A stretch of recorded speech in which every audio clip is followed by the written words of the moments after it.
तो भाई और बहनों, ऐसे निर्मल परमात्मा के विषय में, ऐसे सर्वशक्तिमान पूर्ण ब्रह्म के विषय में, जो आज हमारे पूज्य गुरुदेव भगवान के रूप में धरती पर सहशरीर प्रकट हैं, मन में जरा सा भी दोष पैदा करना, उनके विषय में या उनकी भक्ति के विषय में जरा सी भी शंका पैदा करना, ये वर्तमान में आप और हम आत्माओं के लिए सबसे बड़ा अपराध होगा, सबसे बड़ा अपराध। और ये गलती भाई और बहनों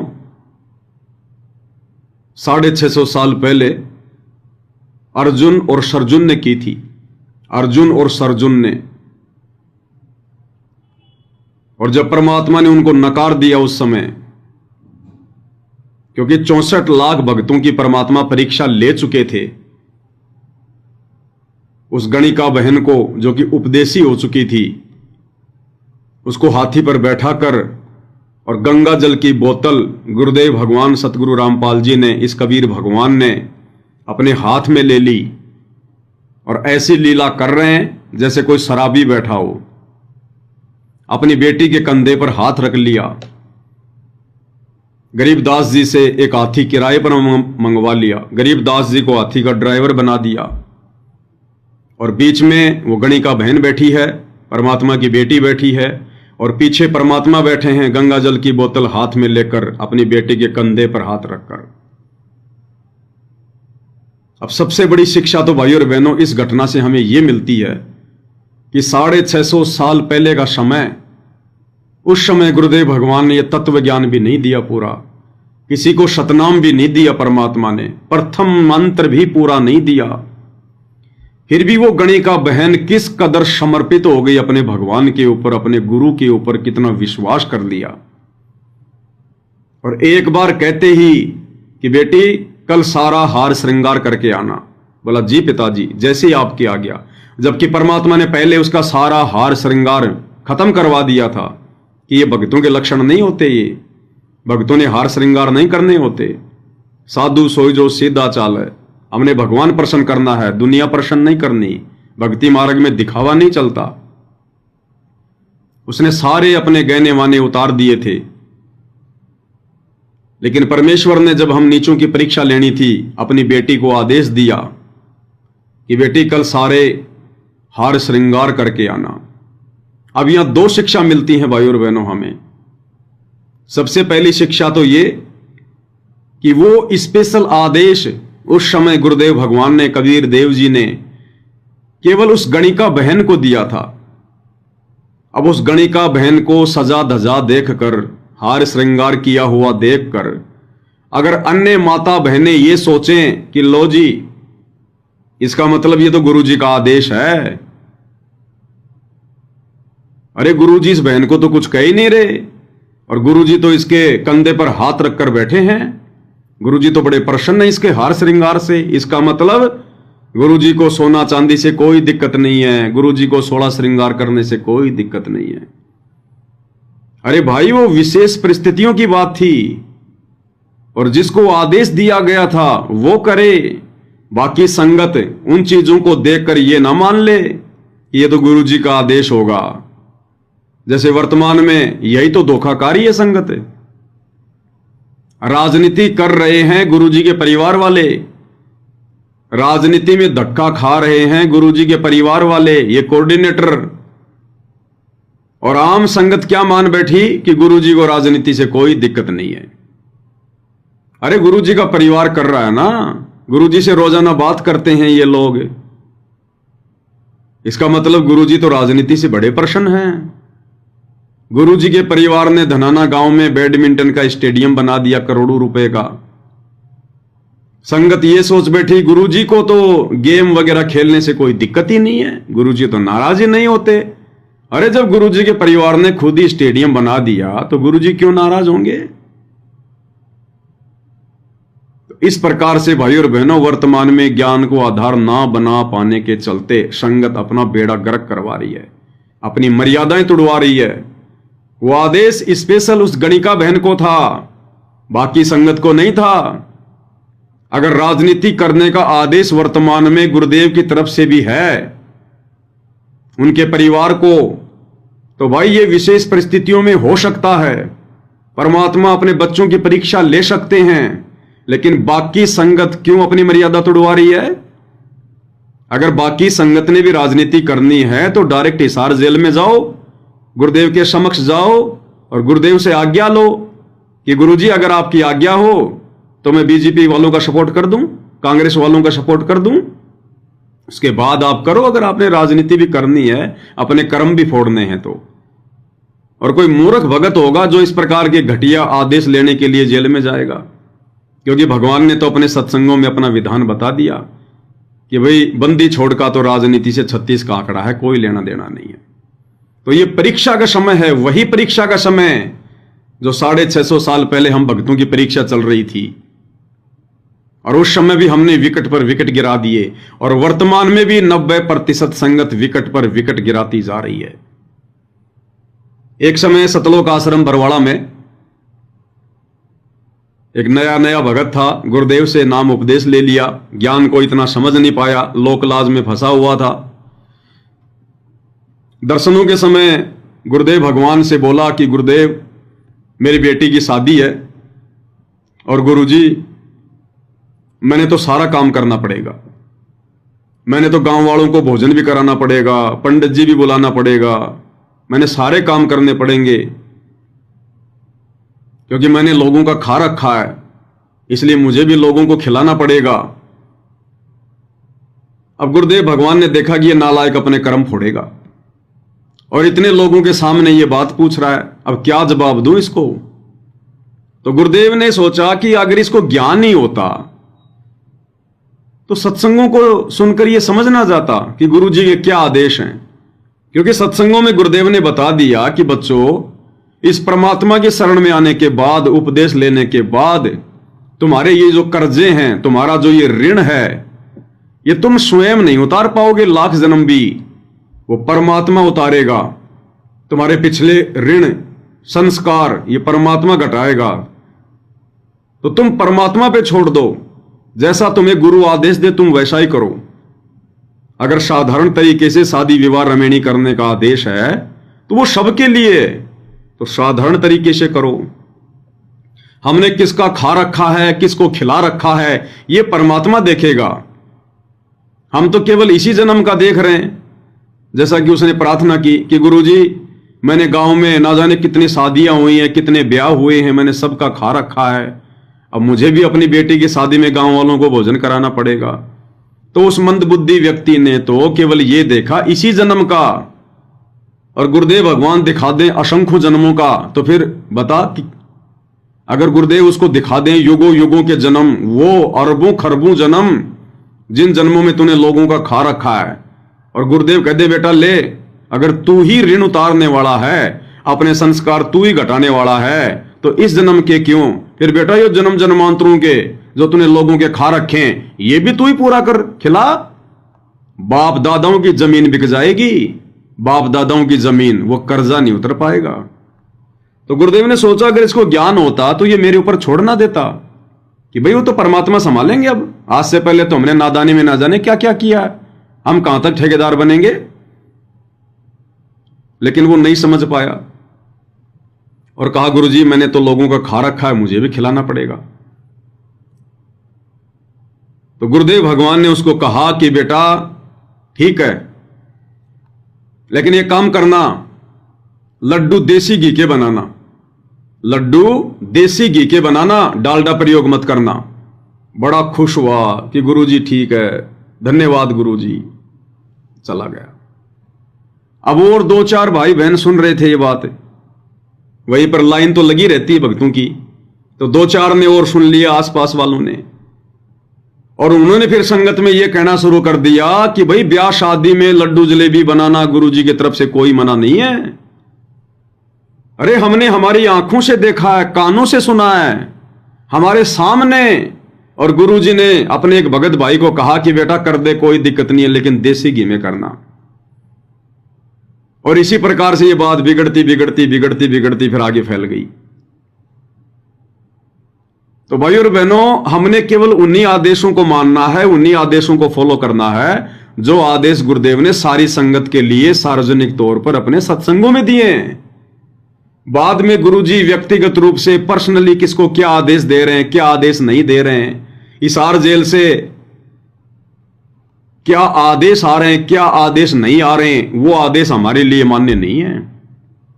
हां, यदि कोई ज्ञान आधारित आदेश है जो गुरुदेव के सत्संगों से मैच करता है तो उसको मानने में कोई हर्ज नहीं है। लेकिन एक दूसरे की सुना सुनी या व्यक्तिगत रूप से जो गुरुदेव ने किसी को आदेश दिए वो फिर सर्व भक्तों के लिए लागू नहीं होते।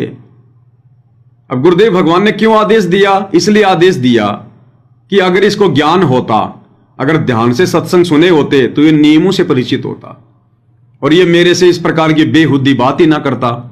लेकिन गुरुदेव ने सोचा कि इसने तो ठान रखी है, इसने तो दृढ़ कर रखा है कि मैंने तो ये करना ही करना है, मेरे पास तो खाली ये फॉर्मेलिटी के लिए आया है। और अब यदि मैं इसको कहूंगा कि नहीं, गांव वालों को भोजन नहीं कराना बिल्कुल सिंपल तरीके से, तो भी ये करेगा क्योंकि इसने तो ठान रखी है। और ज्ञान ये पूरा समझा नहीं, क्योंकि ज्ञान संपूर्ण हुआ नहीं, हृदय नहीं छिदाया और देखा देखी भक्ति का रंग नहीं ठहराया। ये देखा देखी भक्ति करने से बात नहीं बनेगी। तो गुरुदेव ने सोचा कि ये करेगा और अगर मेरे नियमों के विरुद्ध करेगा, मेरे मना करने के बाद करेगा तो ये ज्यादा दोषी बनेगा, ज्यादा इसके कर्म फूटेंगे। तो गुरुदेव ने अपनी तरफ से ये कहकर कि बेटा देसी घी में लड्डू बनाना, मालिक को पता था कि ये डालडा में बनाएगा, तो मालिक ने कहा कि देसी घी में बनाना। तो ये कहकर परमात्मा ने वो बला उसके सिर से टाल दी। ये कम से कम मेरा आदेश हो गया, अब इसको मेरी सहमति हो गई। कर्म तो इसने फोड़ने थे, अगर मेरे आदेश के बिना, मेरी आज्ञा के बिना अपने कर्म फोड़ता तो ये ज्यादा पाप का भागी बनता। अब मैंने इसको यस कर दी तो कम से कम ये थोड़ा बहुत बचा रहेगा। अब उस बात को सुनकर बाकी संगत भी ये सोचे कि लो जी, गुरुजी ने तो ब्याह शादी में लड्डू जलेबी बनाने के आदेश दे दिए। तो भाई और बहनों, ये ज्ञान आधार नहीं है। ये विशेष परिस्थितियों में परमात्मा क्या आदेश देते हैं, क्या करते हैं, ये आप और हमने ज्ञान से विवेचन करना होगा, ज्ञान से विवेचन। तो ये गलती हमने कभी नहीं करनी है। कोई भी भगत आकर हमें कोई भी बात बताए कि नहीं जी, मैं तो गुरुजी के सामने जाकर और आदेश लिया था और गुरुजी ने कहा था कि बेटा कोई दिक्कत नहीं है। भाई वो जाने, गुरुजी जाने। आप और हमारे लिए तो वही आदेश सर्वोपरि हैं जो गुरुदेव ने सत्संगों में दे दी, अपनी मर्यादाओं में बता दिए। तो ये भेड़ चाल में चलने का मार्ग नहीं है, देखा देखी में आगे बढ़ने का मार्ग नहीं है, मार खा जाएंगे। और इसी कारण से आज 90% संगत इन सतलोक आश्रमों से जुड़कर मार खा रही है। तो 650 साल पहले कबीर परमेश्वर जी ने, सतगुरु रामपाल जी ने जो अपनी बेटी उस गणिका बहन को जो आदेश दिया हार श्रृंगार करने का, वो परमेश्वर ने विशेष परिस्थितियों में दिया था, खाली उसी को दिया था, किसी अन्य को नहीं। ऐसे तो भगवान आज हमारे को भात वगैरह भरने के लिए मना कर रहे हैं कि भक्तों ने भात वगैरह नहीं भरना, पाटड़े पे नहीं चढ़ना। और खुद इसी गुरुदेव भगवान ने, इसी कबीर परमात्मा ने नरसिंह जी की बेटी का भात भरा, इसी भगवान ने। तो ये भाई और बहनों विशेष परिस्थितियों की बात होती है। आज से पहले ये भक्ति युग का समय नहीं था, पूर्ण मोक्ष प्राप्ति का समय नहीं था, पिछली पीढ़ी का समय नहीं था। उस समय परमात्मा ने आत्माओं को केवल चार्ज करना था, उनको मनुष्य जन्म देकर यहां तक लेकर आना था। इसलिए परमात्मा ने बहुत सारी छूट दे रखी थी। लेकिन वर्तमान में यह नहीं चलेगा। 650 साल पहले तो भगवान ने सदना कसाई की, बारंबार विनती पर, प्रार्थना पर, और कह दिया भाई ठीक है, बोल तू कितने बकरे काटेगा। उसने सोचा कि दिन में 5-10 काटता हूं, 100 बकरे का आदेश ले लूं। बोले भगवान 100 बकरे काटूंगा, इससे ज्यादा नहीं काटूंगा, वचन पे रहूंगा। तो मालिक ने कहा कि तथास्तु, 100 से ज्यादा मत काटना। और आज गुरुदेव भगवान हमारे को, आज वो परमात्मा हमारे को चींटी तक को भी सताने का आदेश नहीं दे सकता, क्योंकि ये भक्ति युग है। और भाई और बहनों को ये ना सोचे कि सदना कसाई को परमात्मा ने जो बकरे काटने का आदेश दिया था वो रियल बकरे कटे होंगे। ये परमात्मा अपने बच्चों की हत्या करवाएगा क्या? जिस प्रकार उस बकरे में कबीर भगवान बोले, सतगुरु रामपाल जी बोले, जिस दिन 100 बकरे वो पूरे काट चुका था, अपने हथियार साफ कर रहा था, उसी समय ये कबीर भगवान सतगुरु रामपाल जी एक सेठ का रूप बनाकर उस सदना, उस कसाई के मालिक के पास पहुंच गए और कहा, भाई ऐसे ऐसे मैं सेठ हूं और ऐसे ऐसे मुझे 50 बकरे चाहिए हर सप्ताह। तो उस कसाई ने कहा कि भाई, उसने सोचा तो मोटा सेठ है, इसको तो और ज्यादा खुश करना चाहिए। बोला जी भोजन पानी की बताओ। बोला भाई भोजन पानी तो करेंगे। तो उसने, मालिक ने आदेश दिया सदना को कि एक बकरा काट फटाफट। अब सदना ने सोचा भाई अब बात बिगड़ेगी, 100 बकरे काटने का आदेश लिया था भगवान से, अब नहीं कटेंगे भाई। काफी देर हो गई, फिर उसने आवाज लगाई, अरे सदना क्या हुआ? जब वो खुद गया तो सदना बेचारा बैठा हुआ एक कोण में डरता डरता। उसको डर भी लग रहा था कि ये तो कसाई है। बोला जी नहीं कटेंगे बकरे। क्यों? मेरा धंधा दिन दोगुना रात चौगुना बढ़ रहा है, तू प्रसन्न नहीं है क्या? बोला जी ऐसी बात नहीं है, लेकिन मैं नहीं काट सकता, क्योंकि मालिक से उसने प्रतिज्ञा कर रखी। तो अंत में आप और हम सबको पता है, उस मालिक ने हाथ में वो छुर्रा लेके, वो करद लेकर सदना के दोनों हाथ काट दिए, क्योंकि सदना उसके पैरों में पड़ गया था कि नहीं जी नहीं काटूंगा, नहीं काटूंगा। और मालिक कहते हैं दया बिना दरवेश कसाई। ये जो मांस आहारी जो जीव होते हैं, इनके अंदर दया नहीं होती है। उसने सदना के दोनों हाथ काट दिए। क्यों काटे? क्यों नहीं काटे सदना ने बकरे? क्योंकि उससे पहले जब सदना लेके छुर्रा और जब वो बकरे की नाल काटने चला कि बकरा नहीं मारूंगा, इसके नड़ नड़ काट लेता हूं, इससे मेरा प्राण भी रह जाएगा और बकरा भी नहीं मरेगा। तो जैसे ही वो उसके नल काटने लगा, उसी समय बकरे में से आवाज आई और क्या कहा उसने कि भाई सदना ये क्या कर रहा है तू? अरे काटना है तो मेरी गर्दन काट, तू मेरे गुप्तांग क्यों काट रहा है? मेरे नल क्यों काट रहा है? ये तो बहुत भयंकर पीड़ा होगी मुझे, ना मरूंगा ना जीऊंगा, सुबह तक मैं भुगत भुगत के मरूंगा। और देख ले फिर अगले जन्म में, भाई यहां तो टिट फॉर टैट है, अदले का बदला है। तूने उस दरगाह का महल नहीं देखा, धर्मराज के तिल तिल का लेखा। देख ले भाई, अगले जन्म में तेरे को बकरा बनना पड़ेगा और मैंने इसी प्रकार से तेरे नल काटने पड़ेंगे। तू भी फिर कई घंटों में तड़प तड़प के मरेगा। वैसे तो वो काट देता, लेकिन बकरा और इंसानी भाषा में बोल रहा है। डर गया, वो छुर्रा हाथ से छूट गया। उसके बाद अपने मालिक से अरदास करने लगा पैरों में पड़ के, तो उसने फिर उसके दोनों हाथ काट दिए। तो कहने का मतलब भाई और बहनों, जितने भी बकरे सतगुरु से आदेश लेने के बाद सदना ने काटे थे, वो ओरिजिनल बकरे नहीं थे, वो रियल बकरे नहीं थे। ये कबीर भगवान को बकरे कटवाता है क्या? जिस प्रकार उस बकरे में कबीर भगवान बोला, उसकी शक्ति बोली, उसी प्रकार जितने भी बकरे उसने काटे थे गुरु से आदेश लेने के बाद, वो सारे के सारे बकरे मायावी थे। मायावी मायावी बकरे, जानवर। अन्यथा कबीर परमात्मा एक सेठ का रूप बना के आया था सदना कसाई के मालिक के पास में और कहा जी भोजन तो करेंगे। तो क्या उसको पता नहीं था कि ये सदना कसाई का मालिक तुझे ये पनीर की सब्जी खिलाएगा या फिर बकरा खिलाएगा? तो मालिक ने हाँ भर दी कि हाँ जी खाएंगे, भोजन तो करेंगे। और उसके सामने आवाज लगाई थी कि एक बकरा काट और बढ़िया सा भोजन बना। तो क्या मालिक को नहीं पता था कि ये बकरा कटवा रहा है, मेरे को बकरा खिलाएगा? फिर भी भगवान चुपचाप। तो क्या हमारे गुरु जी बकरे खाते थे? क्या कबीर जी बकरे खाया करते थे? ये सारा खेल गुरुदेव भगवान का। ये परमात्मा कभी किसी जीव को काटने का, मारने का आदेश नहीं देता। वो सब भाई और बहनों मायावी थे, मायावी। जैसे भगवान ने अब्राहिम सुल्तान के लिए उस जंगल में पूरी मायावी नगरी रच दी और एक खुद एक जिंदा बाबा बन के बैठ गए 3 कुत्ते लेके। फल फ्रूट वगैरह मायावी, क्या उन मायावी फल फ्रूट को खाकर अब्राहिम सुल्तान का पेट नहीं भरा था?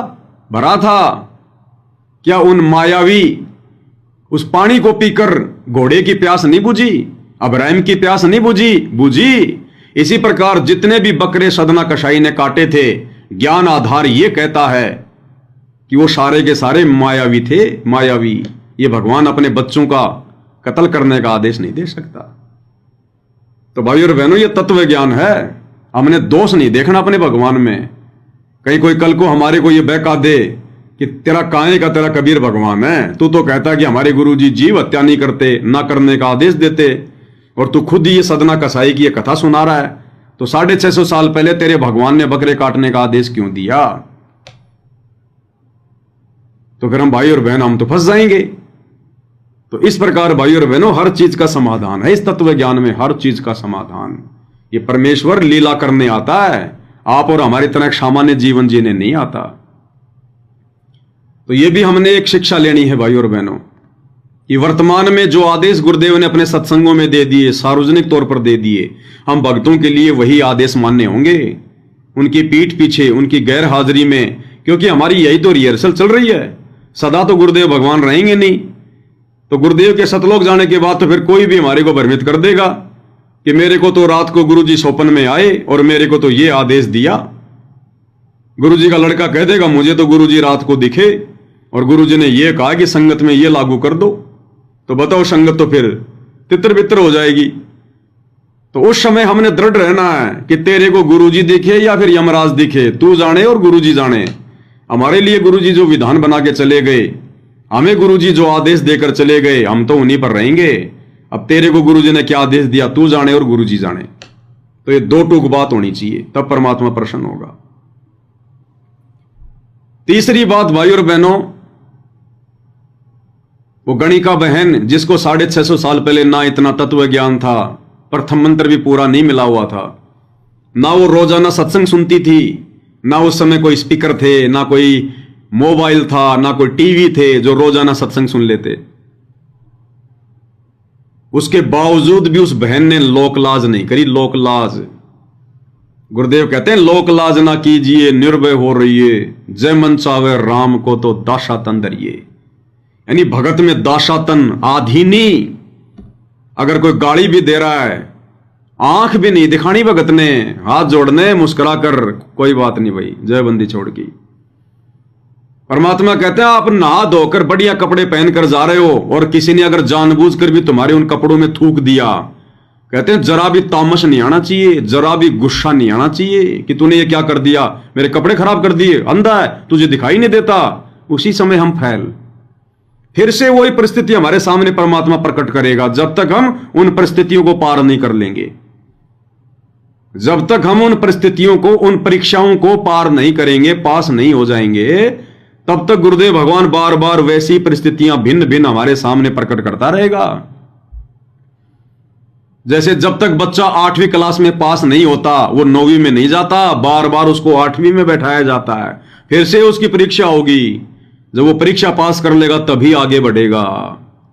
अब्राहिम सुल्तान जब वो आश्रम में जा रहा था, ऊपर से उस बहन ने उसके ऊपर वो कीचड़ डाला और उसने लाल आंख करके कहा कि तुझे दिखाई नहीं देता, अंधी है, जय मैं आज राजा होता तो तेरा वो हाल करता। तो वो फेल हो गया। परमात्मा ने अगले साल फिर से वही कार्यक्रम किया और जब वो पास हो गया कि कोई बात नहीं बहन, मिट्टी पे मिट्टी डाली है, कोई बात नहीं, अभी नहा लूंगा धो लूंगा, क्या बिगड़ गया, वो पास हो गया। फिर परमात्मा ने उसको आगे सार नाम दिया। तो कहने का मतलब भाई और बहनों, परमेश्वर रह रहकर आप और हमारी परीक्षा लेंगे। घर परिवार में भी हमारी परीक्षा हो सकती है, पति पत्नी के आपस के छोटे छोटे झगड़े, ये भी परीक्षा। सास ससुर कुछ बात बोल दें भगत को, ये भी परीक्षा। आड़ोसी पाड़ोसी कुछ बोल दें, ये भी परीक्षा। भले आप बहुत बड़े कोई अधिकारी क्यों ना हैं, भले आप बहुत बड़े कोई बिजनेसमैन क्यों ना हैं, और यदि सतगुरु रामपाल जी के भगत हैं, और यदि कोई बच्चा भी, आपसे 10 गुना कमजोर व्यक्ति भी यदि आपको गाली निकाल दे, आपकी तरफ आंखें दिखा के चल दे, या बेवजह आपको कुछ बोल दे, तो भी आपने अपने उस पद का वहां पर रोब नहीं जमाना। कि एक फोन करूंगा अभी पुलिस तेरे को घर से उठा ले जाएगी, क्या अपने आप में तू जो है टिट्टी बन रहा है। अगर इतना भी कह दिया ना, इतना भी कह दिया तो भी हम गुरुजी की नजरों में तो फैले हैं। बाकी चाहे अपने कर्म फोड़ लो, फिर चाहे पुलिस बुला लो, और चाहे उसको मार पिटाई कर दो, और चाहे जैसे का तैसा जवाब दे दो, वो तो अपने फिर कर्म फोड़ने हैं। तो आधीनी क्या होती है, दासातन क्या होता है, गुरुदेव ने बताया ना। आपने वो पुस्तक पढ़ी होगी, इन भगवान बना शैतान, जो लड़का पहले गुरुद्रोही हो चुका है, वो कृष्ण सुरेंद्र दास ने वीडियो बनाए थे उस पुस्तक के ऊपर। तो क्या जिक्र किया गया, अब वो नादान तो नहीं समझ पाया उस घटना को। तो उसने क्या कहा कि गुरुजी एक समय हरियाणा के एक गांव में सत्संग करने गए हुए थे, और जब वापस आ रहे थे तो गांव के कुछ शरारती तत्वों ने, लड़कों ने, गुरुजी की गाड़ी के आगे, मारुति 800 गाड़ी थी, 2-4 भगत थे, भगती ड्राइवर था, गुरुजी बैठे थे, और उन गांव के लड़कों ने जो गुरुजी को पसंद नहीं करते थे, उन्होंने गाड़ी आगे लाके खड़ी कर दी और सबको नीचे उतारा, गुरुजी को भी नीचे उतारा, और गुरुजी को गालियां निकालने लगे, भला बुरा कहने लगे। गुरुजी को साइड में लेकर गए और गुरुजी से कान पकड़वा कर उठक बैठक निकलवाई, उठक बैठक कि बोल दोबारा इस गांव में नहीं आएगा। तो गुरुदेव ने उठक बैठक निकालते हुए कहा कि भाई ठीक है, दोबारा इस गांव में नहीं आऊंगा, और भक्तों के साथ मारपीट भी करी। अब विचार करो भाई और बहनों, आप और हम तो हैं क्या, कौन से खेत की मूड़ी हैं, 2 कोड़ी के जीव। ये सारी सृष्टि का मालिक, सर्वशक्तिमान, जिसके एक इशारे पर ये चांद, सूरज, नक्षत्र, असंख्य खंड पिंड ब्रह्मांड ये नष्ट हो जाएं और एक इशारे पर वापस वैसे ही बन जाएं। ये परमात्मा चाहे तो यूं हाथ करके सूरज को अपनी उंगलियों में पकड़ ले और वापस वहीं टेक दे। ये वो समर्थ परमेश्वर जिसने राजा बलि की 100वीं यज्ञ को खंड करने के लिए वरदान मांगा, दान मांगा, और 52 रूप से परमेश्वर ने विशाल रूप धारण कर लिया और पूरी पृथ्वी को 2 कदमों में नाप दिया। पूरी पृथ्वी को 2 कदमों में इतना ऊंचा रूप बनाया परमेश्वर ने, इतना ऊंचा। और जब वो शंखासुर नाम का राक्षस वेदों को जब वो डुबोने के लिए चला, तो परमेश्वर ने बरहा रूप धारण कर लिया। सतगुरु रामपाल जी ने, कबीर जी ने, बरहा सूअर का रूप, नीचे देवता इंसान, ऊपर सूअर का मुंह, बरहा रूप। और कहते हैं जब वो रूप परमात्मा ने धारण किया तो पृथ्वी को परमेश्वर ने अपने यहां पर दांतों के ऊपर ले लिया। जैसे सूअर के 2 होते हैं ना दांत यूं आगे, जो ये जंगली सूअर होते हैं उनके 2 होते हैं दांत आगे ऐसे। तो परमात्मा ने पूरी पृथ्वी को, ये जो गोल गोल सा दिखाई देता है, जो ये ग्लोब सा जो हम देखते हैं, इस पूरी पृथ्वी को परमेश्वर ने इतना बड़ा रूप बनाया, पूरी पृथ्वी को अपने उस दांतों के ऊपर रोक दिया। और कहते हैं उस समय जो परमात्मा की लंबाई चौड़ाई थी 45,000 किलोमीटर चौड़ा शरीर और 75,000 किलोमीटर ऊंचा शरीर। तब परमेश्वर ने 3,500-4 हजार किलोमीटर रूपी इस पृथ्वी को अपने यहां पर धारण किया था। और बलि के समय परमात्मा ने 2 कदम में पूरी पृथ्वी को नाप दिया। तो सोचो कितना लंबा चौड़ा रूप बनाया होगा। तो ये वो समर्थ परमात्मा है धरती पर, जो आप और हमारे जैसे एक सामान्य व्यक्ति बनकर हमें ज्ञान समझा रहे हैं, सतलोक की जानकारी दे रहे हैं। और इस समर्थ ने आधीनी की पराकाष्ठा पार कर दी, और सिर्फ इसलिए कि हम कलयुग की पिछली पीढ़ी के भगत, उनके शिष्य कभी भी ऊपर मुंह करके ना चलें। इसलिए भगवान ने उदाहरण पेश किया, अपने कान पकड़कर माफी मांगकर उन 2 कोड़ी के जीवों के आगे।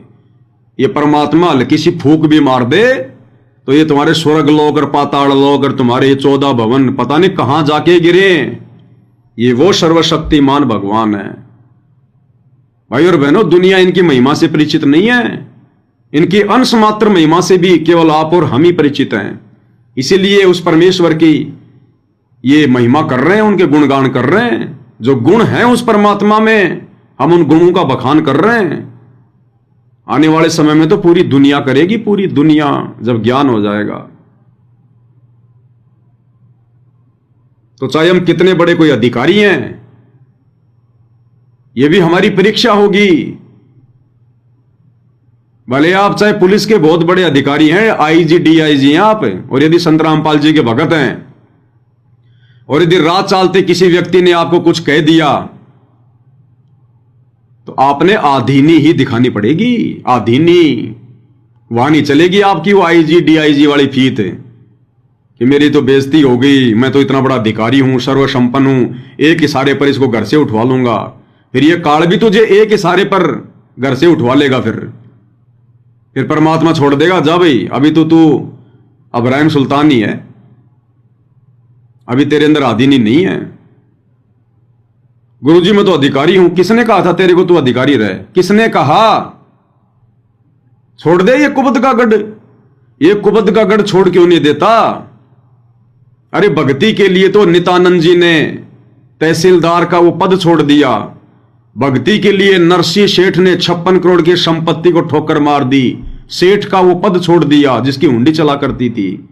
और अब्राहिम सुल्तान ने उस राज्य को ठोकर मार दी जिस राजपाट को देखकर देवताओं का राजा इंद्र भी लज्जित हुआ करता था कि ऐसे ठाट बाट तो मेरे भी नहीं है।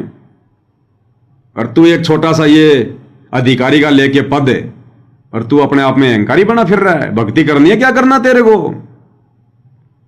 भगवान ने खुद नौकरी छोड़ के दिखाई अपनी जेई की।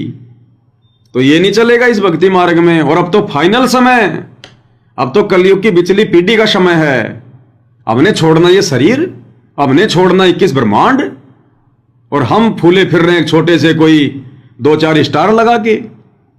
फिर ये पार होने के लक्षण नहीं है। आधीनी तो आधीनी, नियम सबके लिए समान, सबके लिए, ये नहीं चलेगा।